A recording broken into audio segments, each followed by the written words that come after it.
YCP పార్టీకి తెలుసు ఉద్యోగస్తులు వారికి వ్యతిరేకంగా తయారయ్యారని. మరి ఉద్యోగస్తులు వేసిన బ్యాలెట్ ఈ ఓట్లని ఎలాగా తగ్గించాలి అనేది వారు చాలా రకరకాలుగా ఆలోచన చేస్తున్నారు.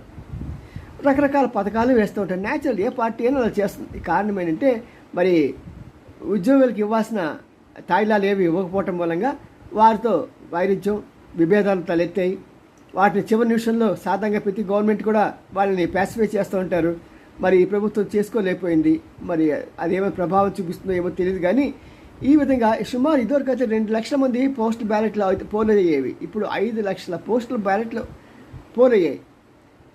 ఇది సాధారణంగా అపోజిషన్ పార్టీకి ఫేవర్గా ఉంటుందని నమ్ముతున్నది వైసీపీ. దీన్ని ఎలా చెడగొట్టాలి? కానీ వారు అనేక రకాల ప్రయత్నాలు చేసినా సరే ఈసీ సహాయంతో తెలుగుదేశం వారిని చెక్కిపెట్టింది.